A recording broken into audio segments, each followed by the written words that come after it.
Hey everyone, and welcome back to the channel. Today, we need to really talk about something that's been stirring up a lot of reactions online. Katseye has just released their highly anticipated solo song titled Gnarly, and let's just say, things did not exactly go as expected. From Katseye fans to casual listeners to people who barely follow global pop groups, everyone has something to say. And unfortunately, a lot of what's being said isn't very positive. So let's rewind a bit. In case you didn't already know, Katseye is a global girl group that was formed in 2023 through a survival show. A big collaboration between Hybe, yes, the same company behind BTS, 17, and Lee Seraphim, and Geffen Records, a major Western label. This wasn't just your average girl group launch. This was a huge business strategy. Hybe wanted to break into the Western market in a big way, and the plan was to create a K-pop style group with a global lineup, trained under Korea's famous idol system, but packaged and marketed for a global, especially American, audience. The result was Katseye, 6 girls from all over the world, diverse in backgrounds and languages, but unified under one concept. And honestly,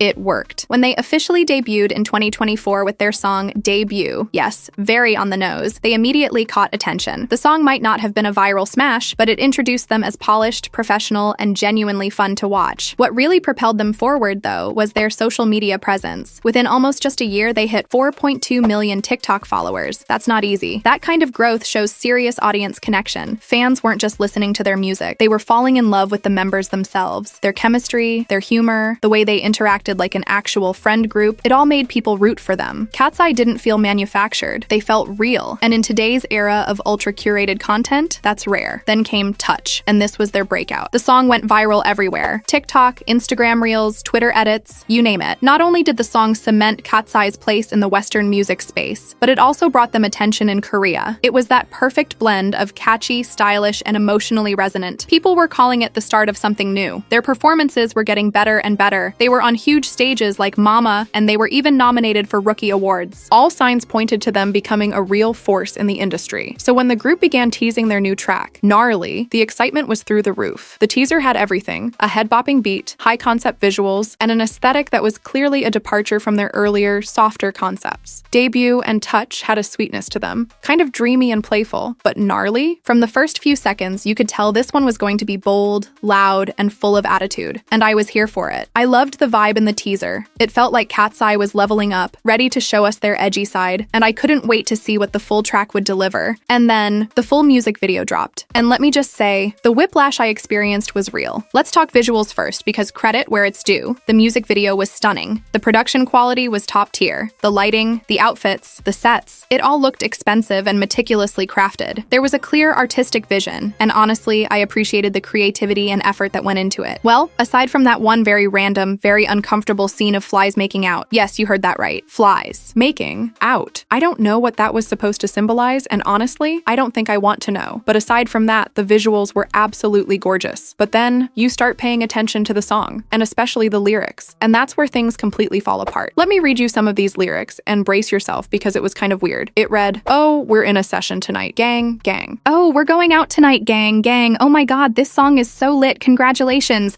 Now you be like, gang.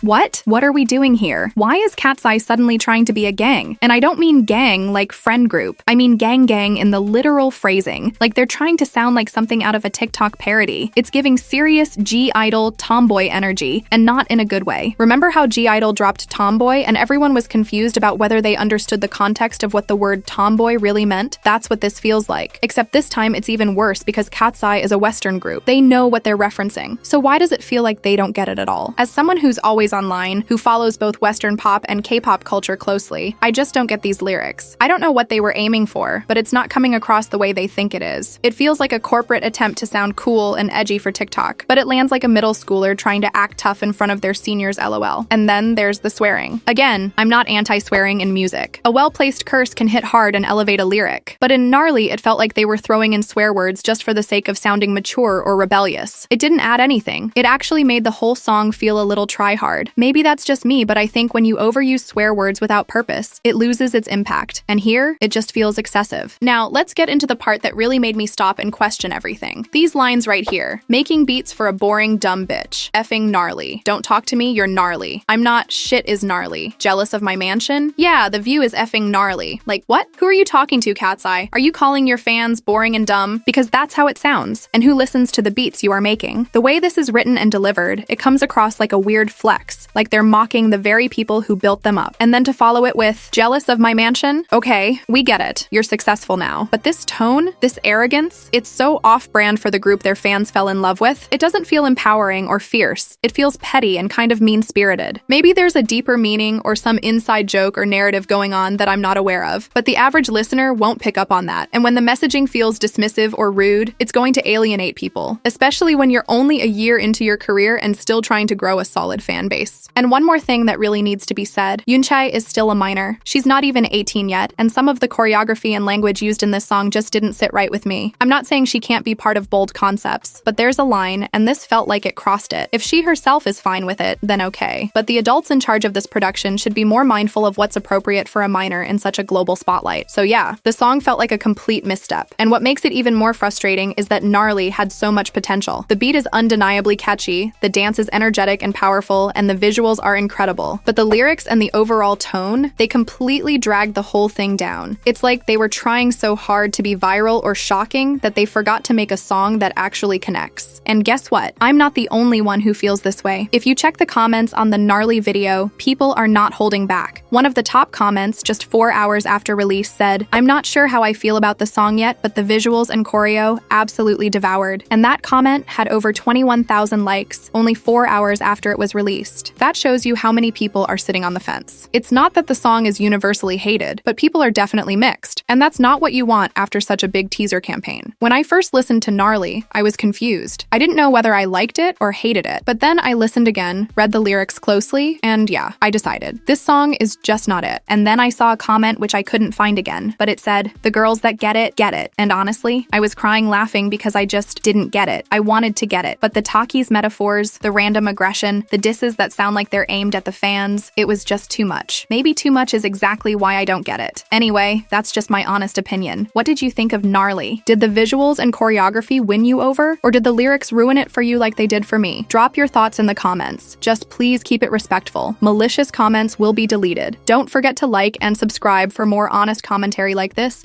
and I'll see you in the next video. Bye for now.